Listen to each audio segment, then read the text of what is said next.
He would learn imagine how much he would learn if he didn't know everything already. But that's with Neil. He thinks he... Hi everyone. Today we're gonna talk again about Neil deGrasse Tyson.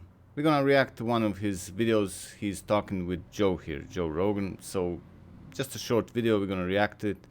You noticed already, I like talking about Neil. He's my favorite, Lord Cringe-a-lot. Lord Cringe-a-lot. He's so cringy, I love it. Now please understand, it's not hate. Hate is a strong word, I've been accused of it. Hate is when you can't sleep. Hating somebody, you want all harm to come to them and stuff. That's hate. This isn't hate, I love him. Like you love a little stupid or a bit crazy uncle, like that. He's like an uncle, so I love him, but he's kind of stupid also. Too cringy to bear. So I want to react to this video. It's about magic mushrooms. He was talking a little bit. You know, Joe likes psychedelics, so he managed to get Neil to talk about it. Actually, Neil started the talk because he knows how Joe likes it. So let's see it and react to it. Oh, yeah. So, and mushrooms are fungus. Fungus thrives on our body. Have you ever done Yeast. psychedelic mushrooms? I've never done anything psychedelic. Why? Can I tell you why? Yeah, please do. So I don't. This part already, I had to stop it. Like, I never done anything. Can I tell you why? This is so like Neil all the way. That's his way. Like, just say it. Like, I never done anything psychedelic. Can I tell you why? No, you can't. No, thank you. No, I'm not interested. Goodbye. Like, why these questions? This is so like, that's his way of talking. He's like, he thinks he's being like funny and cool when he does that. And it's just like, say it. Just say it. You started the topic. You started the conversation. Now just spill it. Say it. Lord Cringe-a-lot. I don't know if it's a good reason. I don't know if it's the best reason that can exist, but for me, it's a really good reason. The human mind barely works as it is. Barely. You ever see a book of optical illusions? Mm-hmm. No one doesn't love a good book of optical illusions. And you turn the page. Oh, what is that? Oh, is it in the page? Out of the page? Is the line longer? Is it shorter? And you scratch in your head. These are simple line drawings that confound the human mind's ability to interpret.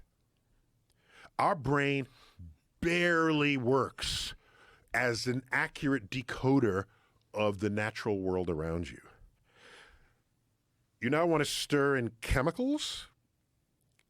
I recognize it'll take you on a ride, but I have always valued objective reality. I don't want... So this part here, so he assumes he knows what objective reality is. So he just said in his interpretation of stuff with I can kind of agree, okay, like our mind barely works, meaning like we have very like limited senses, so we don't get a lot from this world. Input is limited, so we kind of struggle to figure out what's going on. And then he proceeds to call that objective reality. How? How do you know that this is objective reality? This is what you see and interpret from reality with your limited senses. It doesn't mean that psychedelics are gonna help with that and give you more. I'm not saying that. Not necessarily, but how did he assume that this is objective reality that he perceives? Anything interfering with my understanding of what is actually happening in front of me. And there are people who would claim... Again, this part, like actually happening. You just said it barely works. Our eyes catch just very like narrow part of the whole spectrum of light. Our ears behave similarly, just catch a very narrow part of the whole spectrum of sound, and so on. Our touch is even like neglectable, whatever, just what do we feel? You don't feel a lot. So what makes you think this is actual reality that you perceive in with your limited senses? How did you come up to that conclusion? that under the influence, they're accessing some actual other reality. All I can say is, if in that other reality you can, invent the James Webb Space Telescope, tell me about it. Well, if you can figure out how to fly, and if you can do that, tell us about it. And there are people say, oh, I visited Venus when I was on a head trip. Did you bring back evidence? Evidence matters. Okay. Did you bring it? No. Okay, I would agree with him in this part, in let's say debunking or in a conversation with somebody who claims these things that he just said, then maybe these would be questions in place. There is in psychedelic, let's call it community, although to be a community needs to be together in my eyes. So it's not a community, but people like saying it. It's like a modern thing to say. Everybody is part of the community. So whatever, let's call it a community. So in psychedelic community, there are people who claim things like this, who believe that, especially in DMT smokers, not in DMT drinkers, in ayahuasca groups, but in DMT smoker groups and circles, you're going to find this a lot. People do believe, some of them, it's kind of widespread in that narrow group of psychedelic users. They do believe that they access some other dimensions, realms, and some of them are going to talk about what he said, visiting other planets and whatever, communing with aliens, with gods, elves, entities, all that talk. So for that, this maybe would be a question in place, okay, where's the evidence? And I might talk about this in another video. I'm also in a group of people who don't believe in that. I'm a non-dualist, so to me, the world doesn't get more complicated when I take psychedelics. It actually gets much, much more simpler. Everything's really straightforward and very simple. But we'll talk about that in another video. Here, I just want to say, okay, his demand for evidence is in place for that narrow group. But there's a lot of people who don't claim that they access some different realms or talk to aliens or travel to other planets or break through to other dimensions. It doesn't happen. Never mind how much they take, never mind how profound experience is, how spiritual, how deep, how life-changing, they don't return with that story. That's a very narrow niche within the psychedelic community of people who do share those experiences. I'm not dismissing them, me personally, but I'm not in that niche, and a lot of people aren't. There's a lot of us who, I can take all the mushrooms in the world, I'm not going to go into another dimension. I'm going to have a very profound, deep experience, but I'm not going to travel to another dimension. That doesn't happen for me because I don't believe in that. I'm a non-dualist. So to me, it gets really, really simple, not more complicated. It gets really simple. So it's weird that he, with all his, somebody in the comments said he would learn, imagine how much he would learn if he didn't know everything already. But that's with Neil. He thinks he knows everything. So he heard something somewhere a little bit about psychedelics. He heard that really surface story about people accessing other realms, other dimensions, and he stopped there. He thinks he knows enough. Where's the evidence? You don't have evidence. Well, then all psychedelic experiences are worthless. He's done with it. What? But it was in their head. Well, the material world, what we're talking about is actual physical objects, right? It's if you could The bring physical world, back the physical something, universe. the physical, what they're experiencing is something akin to, you could call it a hallucination. You could call it a portal where physical reality doesn't exist, and you only exist as consciousness. Here's my skepticism.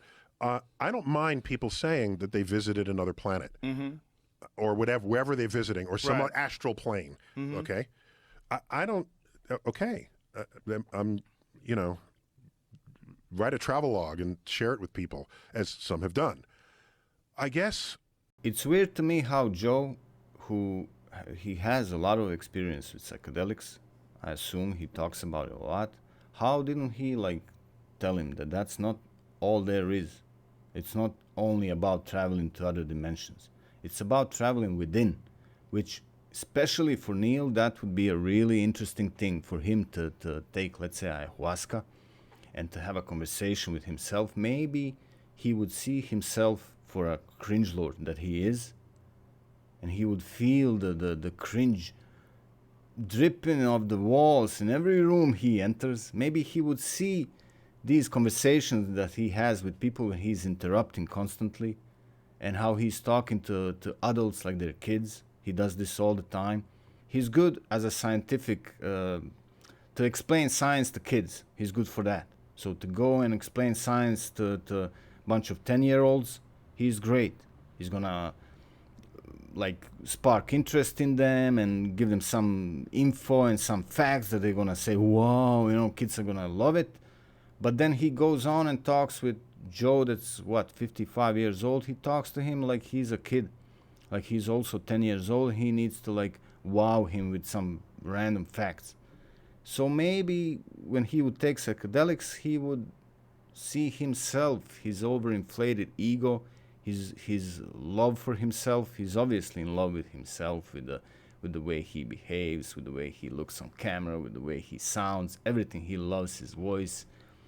That's why we love him, right? That's the thing. We love watching him because he's so in love with himself. But maybe psychedelics would do that, like shatter that image of yourself. And it's weird how Joe doesn't tell him that. Like, it's not about other dimensions. It's about different perspective of yourself, of your life, and of your how people perceive you. Maybe you would be able to see yourself, and by that virtue, maybe you would like change.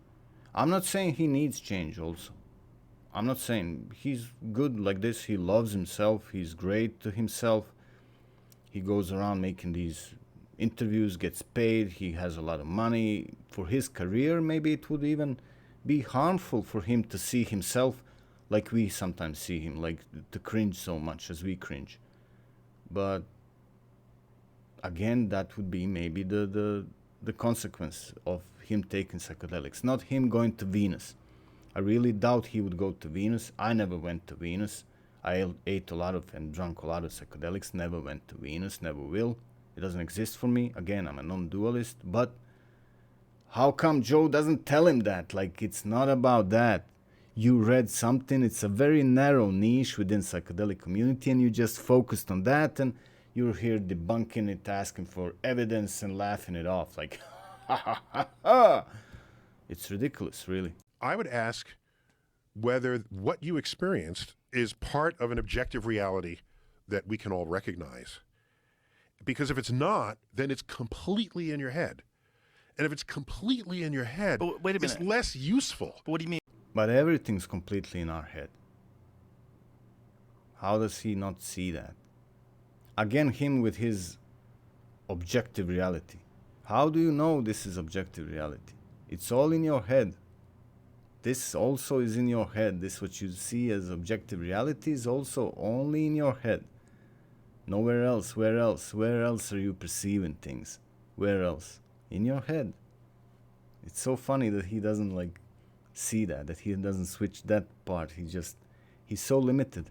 So limited in his insane knowledge that he believes he has. What do you mean by that? Part of an objective reality? An objective reality. So here's an example. When people have these near-death experiences, okay, or one where they're dying on a table, and they commonly described, they leave. They actually switched the topic here.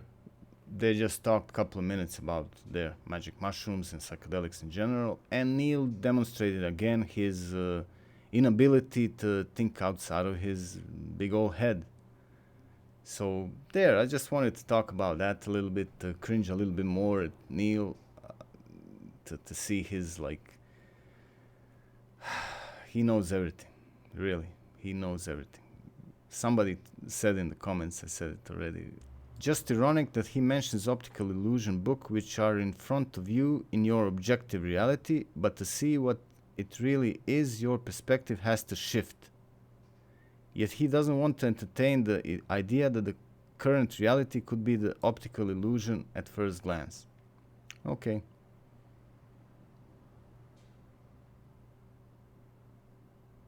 Neil is the type of guy who would write a book about how to ride a bicycle with lots of velocity, acceleration, momentum diagrams, but never have ridden the bike himself. He might even do a podcast about bike riding, invite guests, sell merch. Yeah, that's it. Exactly, that's Neil. So he never did it, says I never did it, but then goes on to explain why it's wrong and how it's like, but you're talking about something you read somewhere. That's not psychedelic experience. Just, oh, people went to Venus. Where's your evidence? So ridiculous. Okay, that's it. Thanks for watching this video. I'll see you in the next one. Bye.